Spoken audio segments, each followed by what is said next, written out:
Et salut les devs.net, on se retrouve dans cette vidéo un petit peu particulière. En effet, c'est la FAQ numéro 2, la deuxième foire aux questions que je fais sur ma chaîne. La première étant pour les 1500 abonnés, j'en fais une seconde pour les 3000 abonnés. J'ai fait un sondage auprès de la communauté et on m'a dit qu'on préférait pour les 3000 plutôt pour les 5000. Donc visiblement, je vais en faire un à chaque fois que je double mon nombre d'abonnés. On se donne rendez-vous aux 6000, d'ici là, commencez à réfléchir à vos questions. Et d'avant, je voulais vous remercier chacun qui est abonné à ma chaîne. C'est grâce à vous aujourd'hui que je peux faire cette vidéo et que j'ai la possibilité de passer du temps pour faire les vidéos YouTube. Sinon, si ma chaîne n'avait jamais décollé, je pense que je me serais arrêté plutôt rapidement. Donc merci d'être abonné à ma chaîne et de suivre mon contenu et de le supporter. D'ailleurs, si vous souhaitez apporter votre soutien à ma chaîne, n'hésitez pas à lâcher un pouce bleu sous cette vidéo, à vous abonner si ce n'est pas encore fait. Alors, généralement, les FAQ, c'est plus pour les abonnés, mais il se peut que vous soyez tombé sur cette vidéo par hasard et que du coup vous êtes intéressé. N'hésitez pas à vous abonner si ce n'est pas encore le cas. Et si vous souhaitez avoir plus de contenu autour des techno.net, eh bien je vous donne rendez-vous sur ma plateforme de formation HTS Learning. Le lien est dans la description de la vidéo. Il y a pas mal de contenu autour des techno.net. J'ai beaucoup de plans pour cette plateforme et les formations. Donc surtout restez attentifs. Il y a de grandes choses qui arrivent en 2023. J'ai prévu du lourd, du très très lourd, sans vouloir plagier quelqu'un sur Allociné pour ceux qui ont la référence. On va sans plus attendre passer à cette FAQ numéro 2. J'ai des questions intéressantes. On y va, on commence par la première question de Eli Moussa qui m'a posé la question: est-ce que tu fais des formations sur place? Alors, oui, je fais des formations sur place. Bon, je ne vais pas juste répondre oui ou non, je vais étayer un peu mes propos. De base, en ce moment, je mets beaucoup d'efforts pour faire de la formation en ligne, par le biais de YouTube, par le biais de ma plateforme. J'ai également quelques vidéos sur Udemy ou tuto.com, qui sont des plateformes où on peut vendre son cours sur une espèce de place de marché.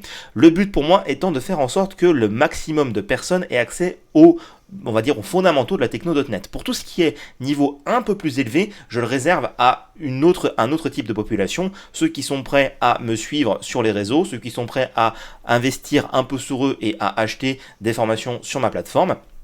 Et finalement, oui, ça m'arrive de former des personnes qui sont soit individuelles, alors ça c'est plutôt rare parce que du coup à cause du budget c'est un peu plus difficile. Je suis en train de réfléchir à voir comment je peux faire au niveau du CPF parce que j'ai vu que certains d'entre vous étaient intéressés par être formés, suivis et coachés en pouvant utiliser leur CPF, donc j'y réfléchis un petit peu et je vois ce que je peux faire. C'est un peu compliqué et je préfère rester dans les clous. Après, ça m'arrive de former des personnes soit directement dans les locaux de l'entreprise, donc ça se fait sur place dans les locaux, je peux me déplacer, pour la petite histoire, je me suis déjà déplacé jusqu'au Togo une fois pour former des gens. Et c'était d'ailleurs ma première mission freelance. Donc voilà, si les frais de déplacement sont pris en charge, je peux me déplacer de façon plus ou moins libre à peu près partout, tant que c'est pas trop long. Généralement, ça excède rarement une semaine les formations. Ensuite, je fais aussi beaucoup de formations par Teams et je passe par des organismes de formation. En bref, je peux former les gens de plusieurs façons. Soit ils le font à leur rythme sur les contenus que je donne à disposition par le biais des réseaux ou ma plateforme, soit ils souhaitent quelque chose de plus spécifique, de plus personnalisé. Dans ce cas-là, ils me contactent, on fait un plan de formation ensemble, on évalue la taille de l'équipe, on voit s'il y a besoin d'un déplacement et tout ça, et dans ce cas-là, je me déplace et je fais la formation sur le sujet. Je ne fais jamais de formation type sur plan, je donne le plan, on va dire, à base pour qu'on puisse y réfléchir, mais ça finit toujours par être personnalisé par rapport à des besoins très précis. La formation que j'ai le plus fait et qui a été la plus appréciée de toutes celles que j'ai jamais faites, c'est la formation sur le C# avancé, parce qu'on voit des notions très poussées sur le C#, notamment par rapport à la gestion de la mémoire, par rapport à Link en avancé. Alors c'est des choses qu'on peut retrouver plus ou moins partiellement dans mes contenus, mais en tout cas voilà, c'est des choses que je sais que les gens aiment bien parce que voilà, ils savent déjà faire du C# mais ils veulent pousser un peu plus loin, et le contenu avancé, voire très avancé en francophonie étant plutôt rare, c'est pour ça que c'est une des formations que les gens préfèrent. Et pour cette formation, je passais généralement par l'organisme M2I, mais c'est des choses que je peux faire en direct aussi. N'hésitez pas à me contacter s'il y en a certains d'entre vous qui seraient intéressés par ça, sur n'importe quel sujet autour des techno.net. Vous pouvez me contacter directement par email ou par Discord ou laisser un commentaire et on peut voir ensemble si vous avez un besoin en particulier, notamment toi qui m'a posé la question, Eli Moussa. Si tu poses la question et que tu es intéressé, oui, je le fais, et si tu as des besoins, n'hésite pas à me contacter, et en même temps ça répond pour tout le monde. Ensuite, Sylvain Jouglard, qu'est-ce que tu attends le plus dans les nouveautés prévues par Microsoft? J'attends tout le temps c'est systématique, la nouvelle version de .NET et de C Sharp parce que je sais qu'à chaque fois, il y a des améliorations de performance, il y a des améliorations d'API, il y a des nouveautés du langage. Je suis toujours curieux. À chaque fois, c'est pareil. Je suis super impatient. Puis quand la version finale sort, j'attends de suite la prochaine preview. Donc c'est voilà, c'est tout le temps ça. Après, sur la partie framework, tooling et tout ça, ce que j'attends, ce que j'aimerais bien surtout, voilà, en fait, il y a deux volets. Il y a qu'est-ce que j'aimerais bien que Microsoft fasse et qu'est-ce que j'attends que je sais qu'ils vont faire ou sur quoi ils sont en train de travailler, en sachant que c'est déjà arrivé et ça arrivera encore, que Microsoft fasse des annonces de projets ou dit on travaille sur ça et qu'ils finissent par abandonner le projet. Donc là, il y a quelque chose qu'ils ont annoncé, dont on n'entend plus trop parler, mais qui à mon avis doit toujours commencer à être travaillé en arrière-plan, c'est ce qu'on appelle Blazor Native. C'est la chose qui me hype le plus dans ce qu'ils ont prévu. En fait, on a aujourd'hui officiellement trois variantes de Blazor. On a Blazor Server, Blazor WebAssembly et Blazor Hybride. Et en fait, Blazor Hybride, c'est le premier pas vers la mobilité en Blazor, où est-ce qu'on pouvait avoir ses composants intégrés dans des WebView. Alors c'est hybride pour la mobilité, mais aussi c'est hybride aussi pour le desktop, parce qu'on peut le faire sur du WinForms ou du WPF. Et en fait, il y a eu un prototype fut un temps de Blazor Native, le but étant, je pense, de concurrencer React Native, où est-ce qu'on fait son application en Blazor, et après elle est compilée, transpilée, transformée en application mobile native. Donc je pense qu'avec le rapprochement avec MAUI et tout ça, il y a peut-être des choses qui se font en interne.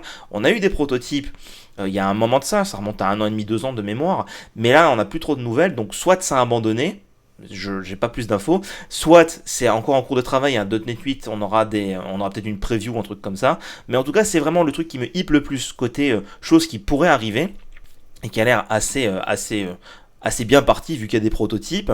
Après, je suis assez intéressé par MAUI parce que j'ai fait un peu de Xamarin et j'aimerais bien voir où est-ce qu'on va avec MAUI et quelles sont les différences et qu'est-ce que ça permet de faire en plus. Et qu'est-ce que j'aimerais voir du côté de Microsoft? Eh bien, j'aimerais bien voir surtout, je pense, et comme beaucoup de monde, un Visual Studio 2022 ou 2023-2024 qui soit vraiment multiplateforme, donc qui se repose sur .NET 8 en l'occurrence, parce que c'est celui-là qui sera stable à ce moment-là, et qui utilise donc toute la puissance du framework .NET. Aujourd'hui, je vois que Visual Studio commence à être de plus en plus satellitaire, il y a des modules développés dans plein de technos différentes, je le trouve un peu plus lent que sur Windows ça, parce qu'il y a de plus en plus de trucs dedans. Si on avait un vrai IDE multiplateforme, ça permettrait vraiment d'avoir une explosion de ça. Je suis pas sûr que ce soit dans les plans de Microsoft, parce que voilà, ils sont bien installés avec VS, et j'ai vu dans pas mal de sondages que 70% voire plus des développeurs sont sous VS. Alors on va me dire oui, mais tu peux utiliser Rider pour multiplateforme, sauf que moi j'ai mes habitudes avec VS et que je sais qu'il y a que des trucs qui sont que sous Windows, notamment par rapport à tout ce qui est débugage et tout ça, mais c'est ce que j'aimerais bien voir. Après, pour le reste, dans les nouveautés qui sont vraiment prévues et vraiment annoncées, il n'y a pas grand chose de plus. Je suis avec attention ce qui se passe et j'aime bien voir les mises à jour des frameworks que j'aime beaucoup comme Blazor et tout ça. Et comme je t'ai dit, voilà, il y avait aussi cette notion de Blazor native qui semble être intéressante sans qu'elle soit pour l'instant confirmée officiellement. Ensuite, une autre question de Nemelg. As-tu fait ou prévois-tu des vidéos sur le WPF MVVM? Alors, je n'ai pas fait de vidéo sur WPF MVVM et par rapport à ce que je prévois, pour l'instant, je ne peux pas donner un oui franc et catégorique par rapport à la question de WPF. Pourquoi? Parce qu'en fait, WPF est largement en perte de vitesse sur beaucoup de choses. Déjà, on est dans un monde aujourd'hui qui est hyper connecté, donc les applications lourdes desktop ont tendance à vraiment ne plus être la cible privilégiée. Aujourd'hui, avec du Blazor, on peut atteindre des applications web qui ont le même dynamisme que WPF sans avoir besoin d'apprendre, on va dire, le XAML et tout ça. Cependant, ça n'empêche quand même qu'il y a quelque chose de bien avec WPF et MVVM, c'est la partie XAML et la partie application qui pourrait être multiplateforme. Parce qu'en fait, WPF à la base, Microsoft avait tenté avec Silverlight de faire en sorte qu'on crée son composant WPF et on peut l'avoir à la fois sur du desktop et à la fois sur du web. Ça a lamentablement échoué, tout le monde connaît l'histoire de Silverlight, donc je ne vais pas revenir là-dessus. Par contre, aujourd'hui, on a d'autres solutions qui utilisent la même logique, mais qui, elles, fonctionnent bien et qui utilisent les standards. Je prends par exemple Avalonia ou Uno plateforme. Ce sont des plateformes où tu vas coder en XAML, MVVM, C Sharp et tu peux choisir tes cibles de destination. Donc pourquoi je ne vais pas faire probablement de vidéos sur WPF? Tout simplement parce qu'aujourd'hui je constate que dans tous les projets que je vois qui démarrent autour de moi, il y en a 90% c'est du web et quand ces 10% restants ce n'est pas du web, c'est moins WPF. Les gens vont plus sur WinForms paradoxalement. Il y a peut-être moins de possibilités sous WinForms et surtout la partie MVVM, mais par contre ça va beaucoup plus vite pour le développer et c'est beaucoup plus léger que WPF. Donc malheureusement c'est un peu C'est un peu le parent pauvre WPF. On voit aussi dans le dépôt officiel GitHub qu'il n'y a pas tellement de commits sur WPF, il est largement en perte de vitesse. Donc si je dois faire un cours ou des vidéos autour des technos, on va être plus généraliste, XAML et MVVM, je choisirais probablement mon préféré qui est Uno Platform pour faire un cours ou une vidéo dessus qui me semble plus approprié parce qu'on peut targeter du desktop, on peut targeter du web, on peut targeter du mobile en ayant fait ces interfaces en XAML, MVVM plutôt que WPF parce qu'on serait forcément bloqué sous Windows. Voilà. Malheureusement, c'est un petit peu l'état des lieux aujourd'hui. J'ai fait du WPF, j'aime beaucoup WPF, mais je pense que investir de l'énergie à faire un cours WPF MVVM, ce serait un peu perdre de l'énergie parce qu'il y a d'autres sujets que je dois aborder et comme je t'ai dit, WPF malheureusement est en perte de vitesse. À mon sens, c'est pas une bonne solution, c'est pas une bonne idée. Ensuite, une question de Nick Stone, quels sont les canaux par lesquels tu te formes, t'informes ou par lesquels tu fais ta veille professionnelle? Question très intéressante d'ailleurs. Alors, je suis tout le temps à l'affût des nouveautés officielles fournies par Microsoft. Étant en plus MVP, donc Microsoft Most Valuable Professional, je suis abonné à des mailing lists parce que j'ai des informations en avant-première et en privé, et vu que je suis sous NDA, je ne peux pas en parler, mais je vois certaines choses avant qu'elles soient révélées publiquement, donc ça déjà, c'est une source d'information, vu que je ne peux pas en parler, je ne peux pas vous l'enseigner, donc voilà, de base, c'est vraiment pour moi et ma curiosité personnelle. Ensuite, je me forme également en cherchant du contenu sur Internet, par rapport à forcément des articles de blog, des vidéos par-ci par-là, par rapport à des sujets bien précis en fonction d'un besoin que j'ai, soit sur un projet client, soit sur mes projets à moi par rapport à mes formations. Il y a quelque chose qu'il faut savoir, ça peut paraître paradoxal, mais si on veut maîtriser ou apprendre quelque chose vraiment en profondeur et vraiment bien, le mieux c'est de l'enseigner. C'est-à-dire que je n'ai jamais appris autant de choses que depuis que je tourne mes vidéos, parce qu'il y a des choses que j'apprends au fil de l'eau, que je découvre, que je maîtrise au fur et à mesure que je suis en train de préparer ma formation et que du coup je peux restituer par rapport à ce que j'ai appris et expérimenté pour préparer la formation. Et là, les sources sont multiples. Billets de blog, articles, vidéos. Donc après, je suis abonné à Pluralsight étant MVP, j'ai un abonnement. Donc je regarde pas mal de vidéos sur Pluralsight. J'ai également acheté pas mal de formations sur Udemy. Alors pas forcément tout autour du C#, mais sur d'autres aspects. Et des fois, j'aime bien aussi avoir le point de vue de certaines autres personnes. Par exemple, je sais très bien comment développer en ASP.NET Web API, mais par contre, ça m'intéresse d'aller voir le cours pour voir comment X ou Y fait son développement. C'est quelque chose qui est toujours intéressant. Donc voilà, je multiplie un petit peu les sources et je vais chercher l'information là où elle m'intéresse et là où elle me semble de qualité. Il ne faut pas oublier bien sûr la documentation et les blogs officiels de Microsoft, parce qu'en fait, si on va sur leur blog, on peut voir à chaque fois tout ce qu'ils veulent sortir et toutes les dernières mises à jour. Donc il y a toujours des choses qui sont super intéressantes. Et puis, le truc qui est aussi assez marrant, et d'ailleurs ça a donné lieu à une vidéo qui est sortie il n'y a pas très longtemps avec le task.fromResult et le task.completed-task, c'est que des fois, j'ai une réponse parce que je savais que c'était comme ça à l'époque, mais je me suis jamais remis en question, et là, j'ai donné la réponse à quelqu'un, je me dis, mais attends, est-ce que c'est toujours vrai, est-ce que c'est toujours d'actualité? Et du coup, je me mets à chercher, à faire des enquêtes, à aller voir dans le code source, et c'est comme ça que j'ai découvert pour le task from result et le task completed task, au final, aujourd'hui, s'il n'y a plus vraiment de différence entre les deux, vu qu'il y a un système de cache, et que c'est juste que ce soit explicite. Donc en fait, voilà, il y a beaucoup de canaux, systématiquement sur le web, j'ai fait en 4 ans, j'ai fait une seule fois une formation physique où c'était moi qui étais le formé, et voilà, j'ai pas appris énormément de choses par rapport à ça, je savais déjà grosso modo tout ce qui avait été dit. Et après aussi, j'oubliais forcément, il y a les livres, j'achète des livres sur des sujets bien précis, bien pointus sur lesquels je veux me renseigner, comme par exemple le CLR.net, la gestion de la mémoire, le benchmarking, donc c'est des gros pavés, des gros bouquins, ou encore l'architecture, les patterns de messaging. C'est des livres sur des sujets extrêmement précis que j'ai tendance à bien creuser et à bien aller en profondeur dessus quand je fais notamment des projets ou que je décide de faire une formation sur le sujet. Donc les livres font également partie des choses que j'utilise pour me former et garder ça, mais la veille, si on prend juste la veille, c'est vraiment les blogs de Microsoft et la mailing list MVP, vu que je tourne exclusivement autour des techno.net. Autre question de Nick Stone, quels sont les autres youtubeurs que tu suis ou que tu recommanderais concernant C#, .NET et Azure? Nick Stone avait précisé que son préféré était Nick Chapsas.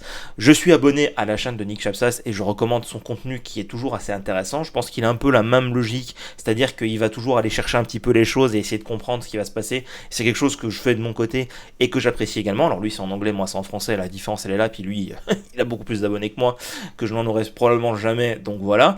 Donc oui, je recommande la chaîne de Nick Chapsas Chapsas qui fait toujours des sujets intéressants. Ça m'arrive, on va dire, la moitié du temps de savoir déjà de quoi il va parler et d'avoir déjà la réponse de ce qu'il annonce. Des fois, je suis surpris et je découvre des choses. Je trouve que ces vidéos sont bien faites, assez vivantes et assez courtes. Après, j'ai pas en tête d'autres youtubeurs. Je suis abonné à la chaîne .net, je suis abonné à la chaîne Visual Studio, je suis abonné à la chaîne de James Montemagno, qui est donc qui était le lead PM côté Xamarin, qui fait des fois des vidéos autour de Maui et tout ça. Mais après, je suis aussi abonné à Tuto Unity FR, qui fait beaucoup de vidéos autour du développement Unity. Après, voilà, c'est vraiment une question de préférence personnelle sur le style, sur les sujets. Par exemple, Nick Chapsas, il fait des vidéos qui sont à la fois pour les débutants et à la fois aussi sur des points très précis, très particuliers, plus de l'expertise. Donc c'est une question de préférence personnelle. Tuto Unity par exemple, lui aussi il fait des tutos vraiment complets avec des grandes séries sur comment développer un jeu X ou Y. Donc ça peut être très intéressant si on cherche ce genre de contenu. Après, de mémoire comme ça, j'ai pas tellement de youtubeurs. Ça m'arrive des fois de tomber sur une vidéo d'un gars en particulier, de voir sa vidéo et de trouver ça très intéressant, et puis de regarder dans ses autres vidéos et de voir rien d'autre d'intéressant parce que je cherchais que sur ce sujet en particulier et qu'il avait une bonne vidéo dessus. Donc j'ai pas, voilà, à part cela, j'ai pas tellement de recommandations autour de ça. Ensuite, qu'est-ce que tu penses des pratiques BDD, DDD, Acceptance TDD, TDD et des objets animiques? Alors là, c'est une question tellement énorme, avec tellement de concepts, que ça va être très compliqué de répondre à toutes ces questions-là. Déjà, je vais commencer par le DDD, donc Domain Driven Design. C'est quelque chose que je recommande dans les projets d'envergure, et aujourd'hui, n'importe quel projet d'envergure qui se respecte, n'importe quel projet qu'on lance qui se respecte est qualifié d'envergure. Donc voilà, le DDD, c'est assez facile à comprendre, mais c'est très difficile à maîtriser. Il y a deux volets, il y a un volet qui est purement technique à destination des développeurs, et il y a un volet qui est plus sur la gestion de projet, la communication d'équipe et la cohésion, et c'est celui-là qui est très difficile à gérer parce qu'il faut définir un lexique, un langage commun, définir les contextes. Après, sur la partie technique, il faut bien comprendre comment ça fonctionne, ça va souvent se coupler avec une architecture un peu plus poussée. J'ai prévu de faire une vidéo sur l'architecture des projets .NET sur la chaîne, pour en parler un petit peu justement. Après, le TDD, c'est quelque chose que je pratique à titre personnel, donc Test Driven Development, faire les grosso modo, si je dois simplifier, mais encore une fois c'est une simplification tellement extrême, c'est écrire les tests avant le code pour t'aider à designer l'algorithme parfait. En gros, c'est un petit peu l'idée. L'Acceptance TDD, on rajoute un niveau dessus. Le BDD, c'est Behavior Driven Development, c'est une façon de formuler les tests qui va correspondre à la partie TDD. Les objets animiques, on peut rentrer ça aussi dans le DDD. Enfin bref, c'est un sujet qui est tellement vaste et varié que je peux pas y répondre dans une FAQ. Ça mériterait même d'ailleurs, toutes ces notions-là, une formation complète. Et à ce sujet, la partie TDD a été couverte dans ma formation sur les tests qui est disponible sur ma plateforme.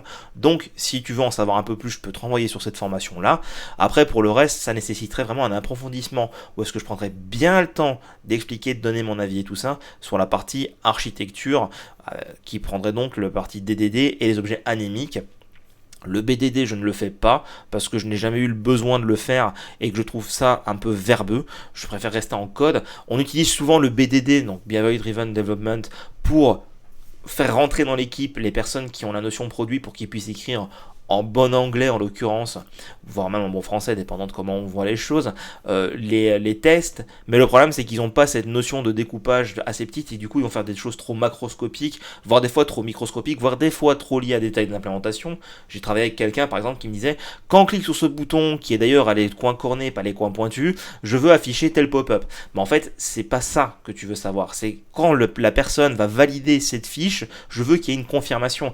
Après, que ce soit par le clic d'un bouton qu'on valide la fiche et que ce soit par le biais d'une pop-up qu'on affiche la confirmation, ça c'est un détail d'implémentation. Et c'est un petit peu le problème que j'ai vu avec le BDD, donc de base, moi je l'utilise pas. Voilà. Après les autres, oui, mais ça nécessiterait vraiment d'entrer dans le détail et pour l'instant dans une FAQ c'est un peu compliqué de s'étendre trop sur le sujet. Encore une question de Nick Stone, est-ce que tu as tendance à structurer les projets de la même manière ou est-ce que c'est à chaque fois complètement nouveau? Alors en fait, cette question-là dépend forcément du projet sur lequel je vais travailler et de la façon dont le client est sensible ou pas aux questions d'architecture. En gros, quand j'arrive sur un projet, il y a deux possibilités. Soit j'ai les mains libres et c'est un projet, on va dire entre guillemets, page blanche où je fais ce que je veux. Là, dans ce cas-là, en fonction de comment les personnes qui vont travailler sur le projet sont plus ou moins sensibles à certaines approches d'architecture, je fais une structure très particulière, ou sinon eh ben, je respecte la structure du projet qui existe déjà si j'arrive sur un projet qui existe déjà.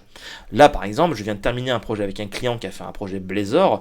On est passé d'un projet monolithe Blazor WebAssembly en projet Blazor Server, mais vu que le périmètre du projet était réduit, que le nombre de composants était réduit, on est aussi resté sur ce qu'on peut qualifier de monolithe. J'ai pas fait de micro front-end, la personne était pas trop à l'aise au début, donc j'ai pas mis en place non plus de choses trop compliquées. On a fait un Story Redux, mais je l'ai pas externalisé pour l'utiliser avec d'autres projets. On n'a pas couvert ça avec les tests. Ça dépend en fait vraiment du contexte.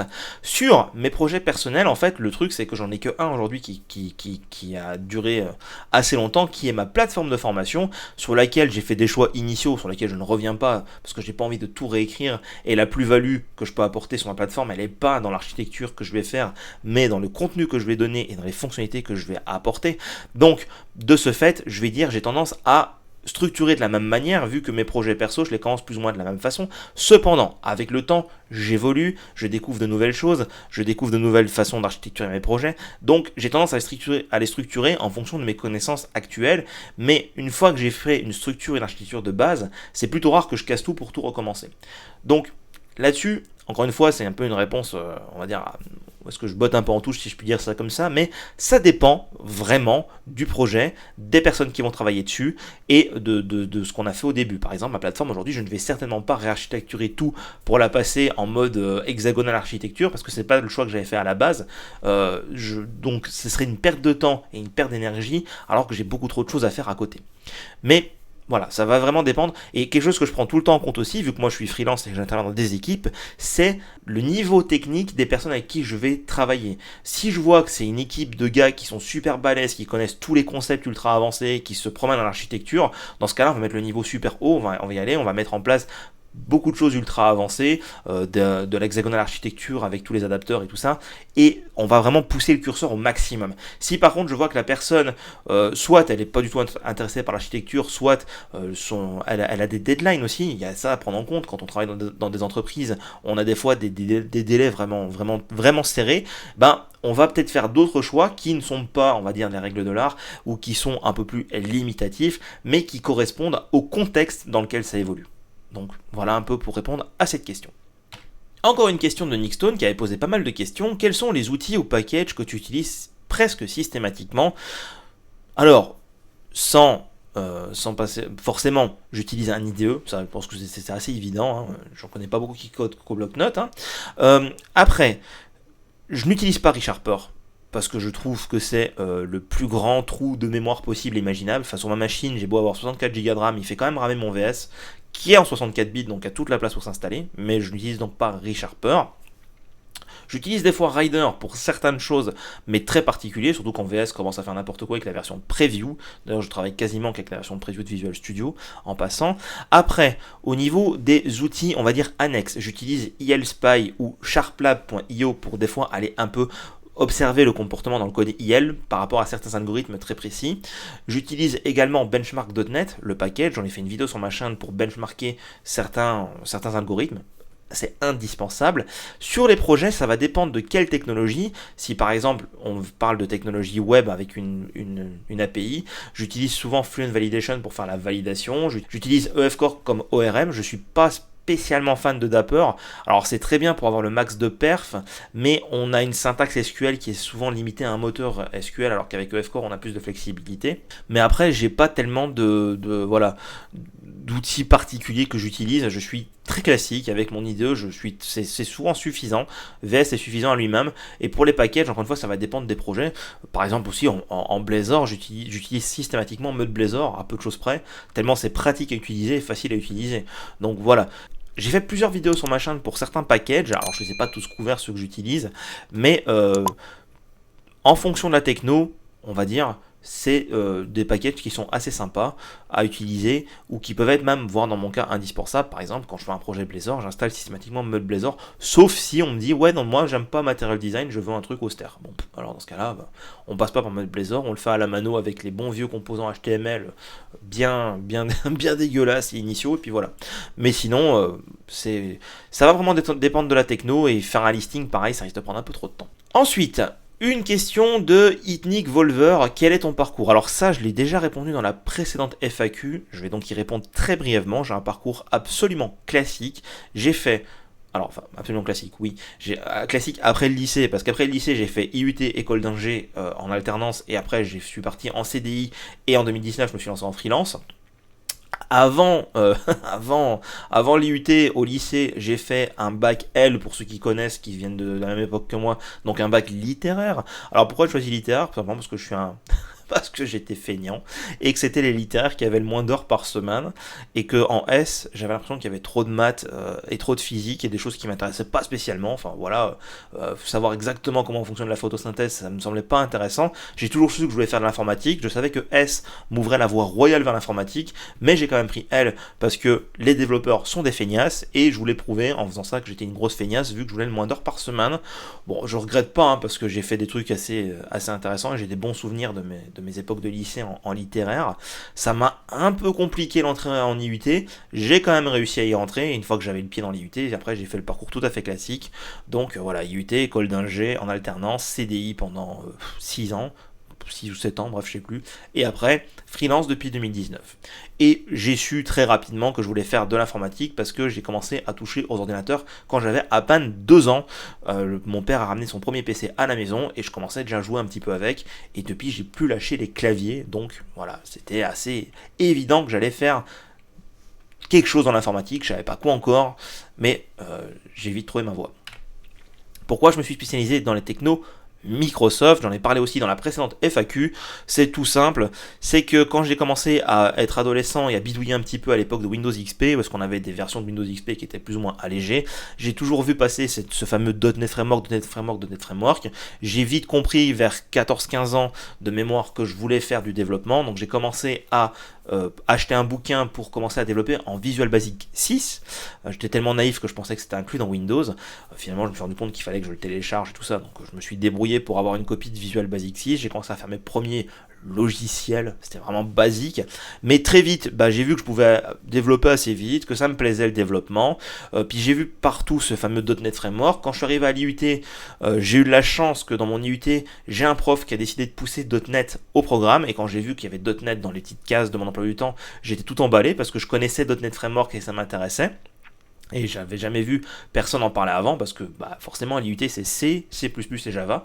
Donc là j'étais vachement intéressé. On a fait des projets qui étaient vachement cool en .NET à l'IUT. Pour vous donner un peu de contexte, on a fait un jeu de plateau qui ressemblait à on va dire un espèce de jeu d'échecs en gros, parce qu'il y avait des pièces avec différentes forces, et la pièce avec la force maximum se faisait manger par la pièce de la force minimum. Donc en gros on avait des pièces qui allaient de force de 1 à 8, et la pièce, donc il fallait qu'une pièce avec une force supérieure mange une pièce avec une force inférieure, mais la seule spécificité c'est que la pièce numéro 1 est capable de manger la 8. Donc voilà, sinon la 8 était invincible par définition.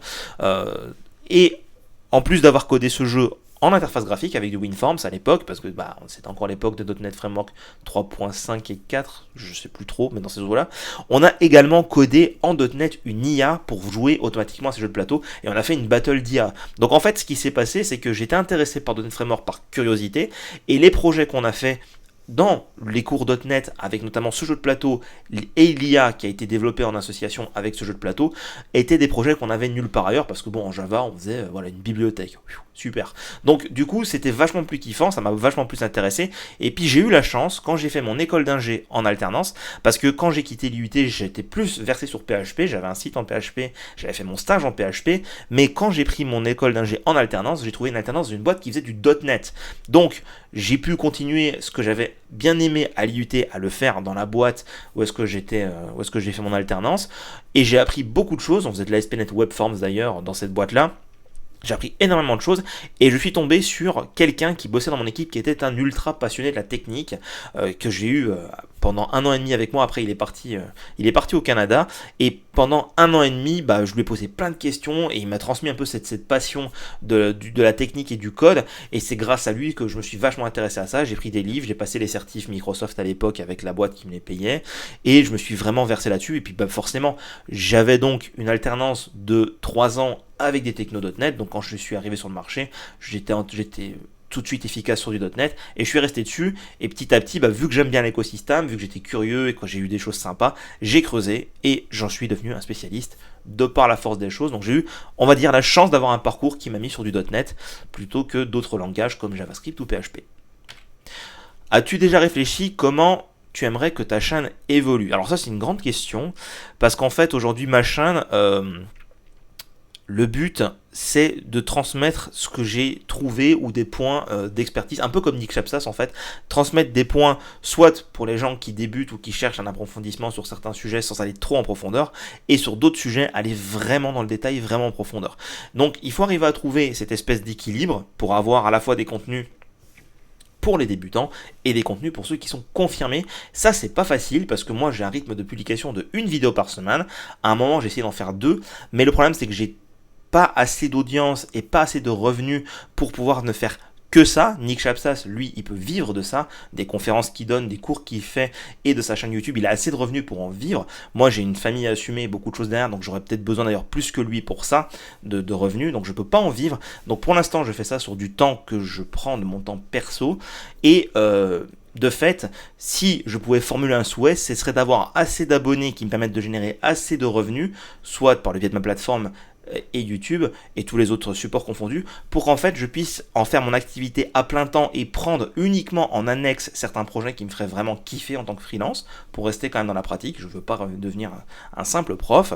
Et donc si c'est ça et que je peux en vivre, dans ce cas là je basculerai aussi probablement sur un format de 2 vidéos par semaine, et je mettrai également peut-être un peu plus de choses sur YouTube, des cours complets ou des points un peu plus poussés, des vidéos un peu plus longues, parce qu'aujourd'hui mes vidéos j'essaie de les garder assez courtes, j'essaie rarement de dépasser le quart d'heure, et quand je dépasse, je reste toujours en dessous de 20 minutes sur le sujet que je veux aborder.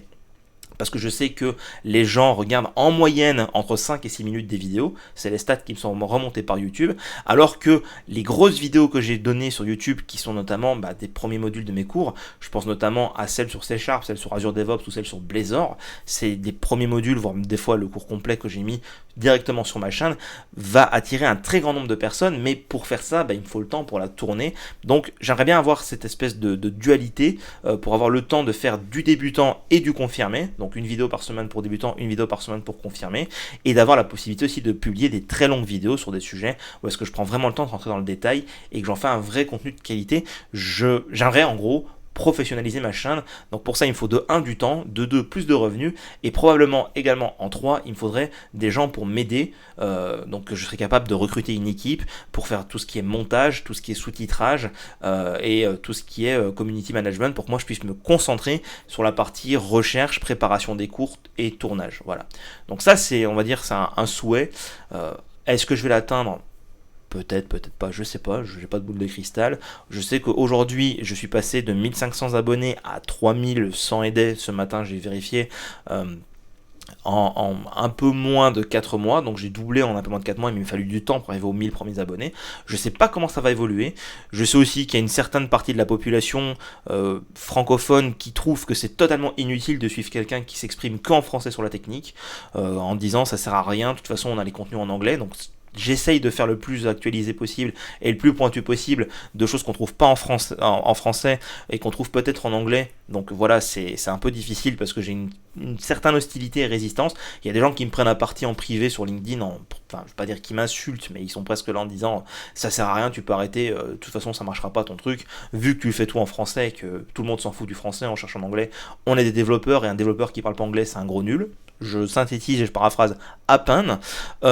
Et après, on a aussi le fait que l'approche dans la francophonie est très différente de l'approche dans le mode anglo-saxon, du fait que les gens en francophonie, alors encore une fois, le but c'est je veux pas vexer certaines personnes, mais je remarque que dans les échanges que j'ai avec certaines personnes, beaucoup attendent que ce soit leur entreprise qui vienne les aider à se former, alors que côté anglo-saxon, j'ai remarqué que les gens sont plus prêts à investir sur eux-mêmes et à ne pas hésiter à acheter une formation, à payer du temps, à acheter du coaching pour être suivi par quelqu'un et gagner du temps dans leur apprentissage. Alors que beaucoup de personnes à qui je parle en France vont me dire mais pourquoi j'achèterais un cours ou pourquoi je ferais ça, je peux l'avoir gratuitement sur internet. Et c'est vrai, on peut avoir ça gratuitement, mais alors par contre, il faut arriver à trier les bonnes données des mauvaises données, il faut parcourir un énorme ensemble de sites, de blogs et tout ça.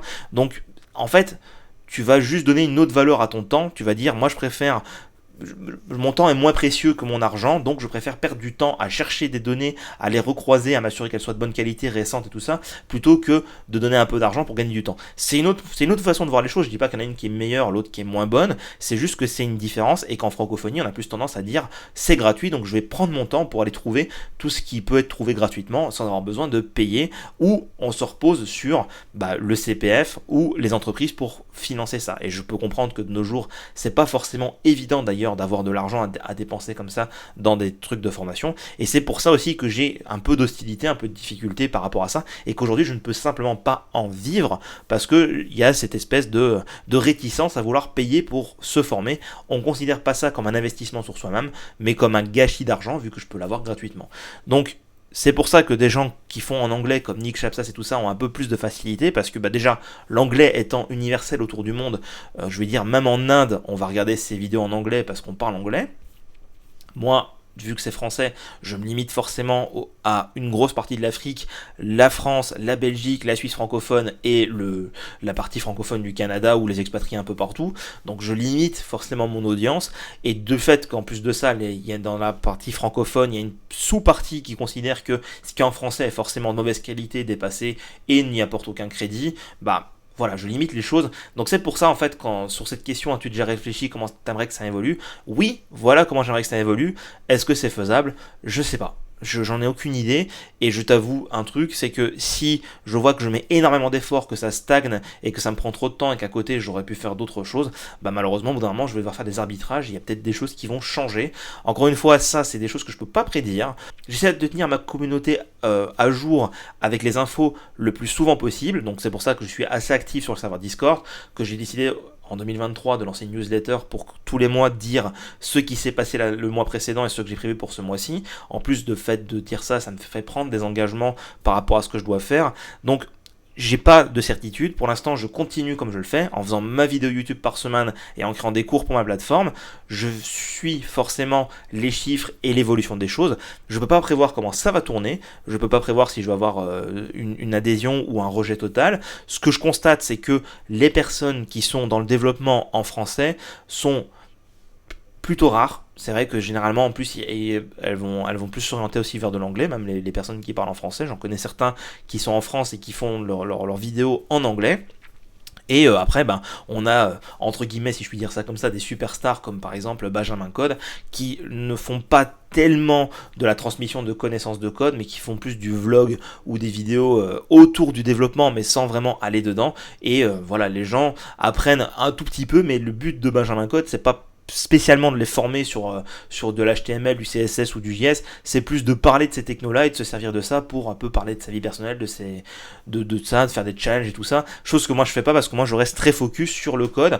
Après peut-être que je vais aussi évoluer vers 2 vidéos par semaine, une qui est plus comme ça, on va dire légère sur des sujets d'actualité ou des choses un peu vlog et tout ça, et d'autres qui seraient plus techniques. Je peux pas encore le dire, ça va vraiment dépendre de comment l'audience va évoluer, qu'est-ce que les gens attendent. Voilà, moi ce que j'aimerais bien, c'est que ça devienne pro et que je puisse vivre de ça. En gros, grosse réponse à cette petite question, mais ça vous donne un petit peu mon point de vue. Maintenant, reste à voir comment ça va évoluer par rapport à tout ce que je viens de citer dans cette réponse. Et c'était donc la dernière question de cette FAQ. Donc j'espère que ça t'a plu. Si c'est le cas, encore une fois, n'hésite pas à me soutenir en lâchant ton pouce bleu sous la vidéo. N'hésite pas non plus à t'abonner si c'est pas encore fait, parce que voilà, le nombre d'abonnés n'est pas juste un chiffre sur lequel on va jouer à qui est la plus grosse, mais qui permet vraiment de propulser un peu plus la chaîne en avant. Donc au plus j'ai d'abonnés, au plus j'ai de visibilité, au plus j'ai de visibilité, au plus je génère de trafic, au plus il y a du trafic, au plus ça fait des revenus, au plus ça fait des revenus, au plus je peux libérer du temps pour entretenir cette communauté. Donc voilà, il n'y a rien à cacher là-dessus. Et dans tous les cas, j'espère que ça t'a plu. On se donne rendez-vous probablement pour les 5 ou 6 000 abonnés. Si tu as d'autres questions, n'hésite pas à utiliser l'espace commentaire ou à les poser quelque part pour qu'on puisse les centraliser et préparer la FAQ numéro 3. D'ici là, je te dis à bientôt pour une prochaine vidéo autour des techno.net.